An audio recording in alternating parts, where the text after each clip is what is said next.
Okay, who are you and why are we here? I'm Walter Dixon. I'm an audiobook narrator. I've recorded more than 200 titles from my home studio here near Boston, and this is how audiobooks are made. Wait, nobody knows who you are. Doesn't matter. So, some publisher who thinks my voice is a good match for it sends me a book. Except that no one actually sends books anymore. We all went paperless a long time ago. Part of the problem is paper's expensive, but it's also noisy. It used to be in the studio every time we had to turn a page, we had to stop recording, turn the page, clip it down so the book wouldn't snap shut in front of us. I mean, people tried to turn the page quietly. It was a really big deal if you actually could and keep reading without stopping. People loved that. I used to go on. Wait, did you do the Harry Potter books? No, that's Jim Dale did those. Those are awesome. He does all the voices and accents. He's Yeah, funny too. You learn a lot just listening to him. There's this one scene where Harry and Ron are screaming at the same time. I don't know how the heck he does it, but somehow he pulls it off. It's really great. You should listen to it. Why not just start recording? I can't just dive in and record the book for two reasons. The first is I have to know the story so that I can tell the arc of the story well. And little things like the characters. Are there two characters that talk to each other a lot through the whole book? I have to make sure that they have at least somewhat different voices or personalities, or you'll have an exchange like, I'll go first. No, I'll go first. No, I'll go first. Are you sure? Yes, I'll go first. Wait, who's talking? I don't know. This book is confusing. And even in a characterless nonfiction book, the tone is very important. What is the mood of the author? How does the audience like being talked to? If I get it right, I become, a window into the text. But if I get the tone wrong... The trunk of a baby elephant is a combination of its nose and its upper lip. It is strong, flexible, and it has many uses. Very distracting. Reason number 2 to pre-read the book is authors love to leave stuff till the end of the book that's very important. For instance, I could get to the end of a novel that's narrated by the main character, where the main character finally says, "And thanks for not making fun of me being the only astrophysicist on your team with a southern accent." Okay, if I didn't pre-read the book, assuming I even have a southern accent, I have to go and re-record the whole thing with the accent in it. So, pre-read the book. Finally.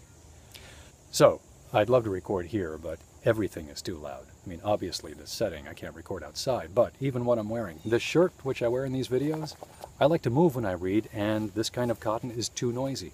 Also, do I have my phone with me? Am I wearing a watch? If I'm a woman narrator, bracelets, earrings, all that has to go before we go into the studio. So let's go. Whoa, dude, that's awesome. Yeah, that's not my studio. That's Jungle Studios in New York. This is where I record. Oh, well, it's probably bigger than it looks, right? No, it's small. This is 4x6. Some studios are even smaller, but this has everything I need. And what I need isn't that much. I've got a nice quiet chair to sit in. You'd be surprised how hard that is to find. And you might have noticed I've changed my shirt. That blue shirt, it looks nice, but as I said, too noisy. This sweatshirt, I can move around like crazy, no sound. I like that.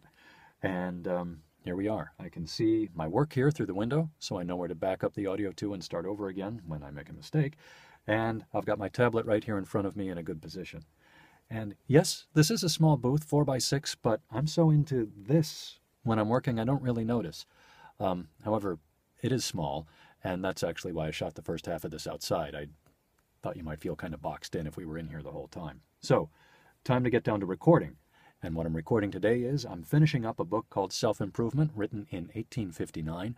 And what we are picking up here in is a story about a soldier wounded in battle, and a story of gallant character. When mortally wounded in the Battle of Abakur, he was carried in a litter on board the Foudroyant, and, to ease his pain, a soldier's blanket was placed under his head, from which he experienced considerable relief. He asked what it was. "It's only a soldier's blanket," was the reply. "Whose blanket is it?" said he, half lifting himself up. "Only one of the men's." "I wish to know the name of the man whose blanket this is." It is Duncan Roy's of the 42nd, Sir Ralph. Then see that Duncan Roy gets his blanket this very night. Even to ease his dying agony, the general would not deprive the private soldier of his blanket for one night. The incident is as good in its way as that of the dying Sidney handing his cup of water to the private soldier on the field of Zutphen. The quaint old Fuller sums up in it. Not quite. Okay, so that's a mistake. That happens a lot. For me, depending on how hard the book is, it could be every 5 seconds or every 5 minutes I make a mistake and have to stop and back up and then start recording again.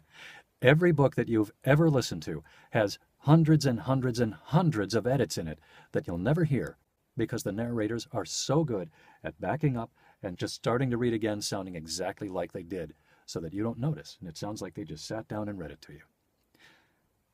Now, I'm here in a home studio with my sound booth here and I'm ready to read. I've done all my work. But that doesn't mean I can always work when I want to because, well, this is a sound booth. It's not soundproof, and this is a problem a lot of narrators with home studios have. Making a point of this. Andy, if you can hear me, say something.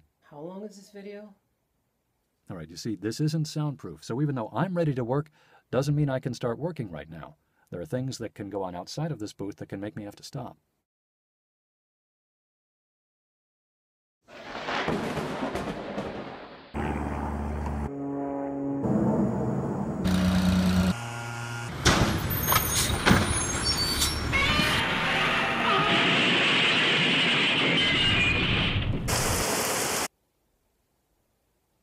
Okay, that last bit never happens, but you get the idea.